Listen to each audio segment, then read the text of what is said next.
এ যেন পথের কাঁটা। বজবজে রাস্তা সংস্কারে খোদ পঞ্চায়েত সদস্যের বাধা দেওয়ার অভিযোগ।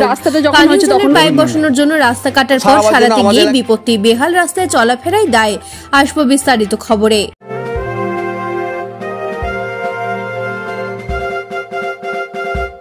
রামকৃষ্ণ বজবজ বিভাগীয় বস্ত্র বিপণী, বজবজ কলেজের।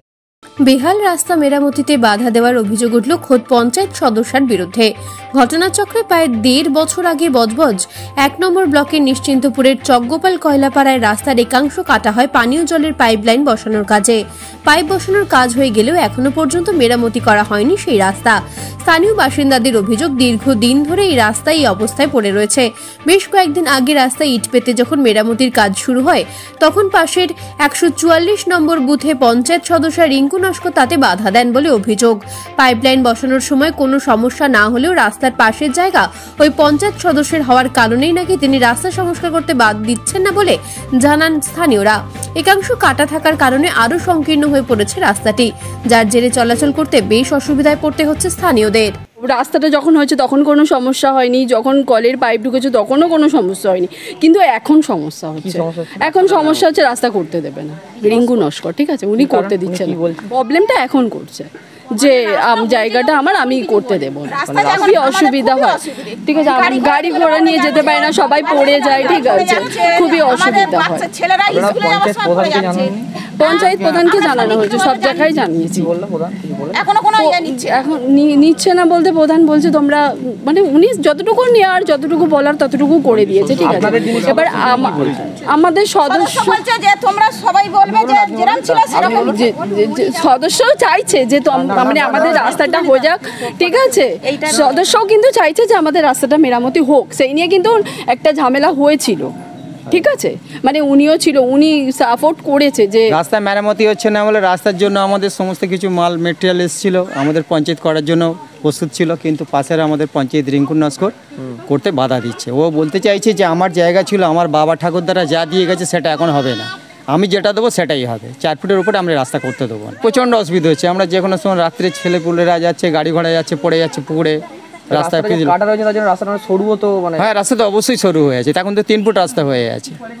আপনারা পঞ্চায়েতে জানাননি? আমরা পঞ্চায়েতকে জানিয়েছি, আমাদের প্রধানকে চিঠি লিখিয়েছি এবং সমস্ত গ্রামবাসী সই করেছে, ওখানে দরখাস্ত করেছে এবং প্রধানও এখানে এসে দেখে গেছে। প্রধান এখনো পর্যন্ত কোনো ডিসিশন নিতে পারেনি। ওনার কথা, উনি এসেছিল, এসে ডিসিশন নিয়েছিল, কিন্তু ওনার কথা ওরা গ্রাহ্য করেনি। কেন, কি কারণে? উনি সদস্য আছেন একজন পাশের গ্রামে, সেই ক্ষমতার প্রভাব সৃষ্টি করছে। আপনার নাম? রবীন মন্ডল। সারাবার জন্য আমাদের এলাকার সদস্য সব লোক নিয়ে এসেছিলো কাজ করার জন্য। ওই রিঙ্কু নস্কর খড়িবেড়িয়া পঞ্চায়েত সদস্য, উনি এসে বললো আমার এই রাস্তা 100 চওড়া হবে না, আমার এখানে জায়গা আছে, এখানে উনি বাধা দিল, বললো এই বলতে সঙ্গে সঙ্গে বললো তাহলে কী করে কাজ, আমি অবজেকশন করছি, এখানে যেতে দেবো না এই রাস্তাতে। আমরা বললাম যে আমরা ইলেকট্রিক এসছে, আমাদের জলের পাইপ লাইন ঢুকেছে, এবং ওখান থেকে আমাদের প্রধান সাহেব এসে, প্রধান সাহেব বললো কেন এটা যখন ভাঙা হয়েছে, ভাঙাটা আমরা অবশ্যই যে ভাঙাটা আমরা সারবো, আমরা বেশি নেবো না, কম নেবো না, যেটা ভেঙেছে আমরা সেইটা দিয়ে করবো। প্রধানকে পর্যন্ত অপমান করে প্রধানকে পাঠিয়ে দিল। আমরা গ্রামবাসী 1-150 লোকের সই দিয়ে প্রধানকে রেকমেন্ড করেছি, প্রধান এখনো পর্যন্ত কোনো আমাদের কিছু করছেন। এ বিষয়ে ওই 145 নম্বর বুথের পঞ্চায়েত সদস্যের স্বামী স্থানীয় তৃণমূল নেতা সমরেশ প্রামাণিক জানান, স্থানীয়দের দাবি হচ্ছে যতটা রাস্তা কাটা হয়েছে ততটাই যেন ঢালাই হয়, কিন্তু সেই কাজে আরেক পঞ্চায়েত সদস্য বাধা দেওয়ায় বিষয়টি তিনি ঊর্ধ্বতন কর্তৃপক্ষকে জানিয়েছেন। যদিও পঞ্চায়েত সদস্য রিঙ্কু নস্কর ক্যামেরার সামনে কোনো প্রতিক্রিয়া দিতে রাজি হননি। যে মানুষ ওখানে যেটা চাইছে যে পিএইচই কাজ করার জন্য যতটা পরিমাণ মানে মাপজোকের রাস্তাটা ওখানে কেটেছিল, তো ওইটা ফুট 1.5, তো সেই অবস্থাটাতেই ফিরিয়ে আনতে চাইছে মানুষ, সেই মাপটাতেই মেরামতি করে ফিরিয়ে আনতে চাইছে, রাস্তার মাপটা সেটাই ফিরিয়ে আনতে চাইছে। এতে সম্ভবত ও বাধা দিচ্ছে, ওর জায়গা আছে কি না আছে আমি জানি না। তো বিষয়টা আমিও ঊর্ধ্বতন কর্তৃপক্ষকে জানিয়েছি, আশা করি এটা সলভ হয়ে যাবে। তবে মানুষ অযাচিত কিছু চাইছে না, রাস্তাটা পূর্ব অবস্থায় ফেরত চাইছে। এটা কেন করছে আমি জানি না। তো রাস্তা যে মাপজোকে ছিল সেই মাপজোকটাই চাইছে, বাড়তি কোনো কিছু মানুষের চাহিদা নেই এখানে। নেপথ্য ভাষ্যে ডোনা জানার সঙ্গে বজবজ থেকে ঋত্বিকা দাসের রিপোর্ট, বার্তা এখন। রামকৃষ্ণ বজবজ বিভাগীয় বস্ত্র বিপণী, বজবজ কলেজের সামনে।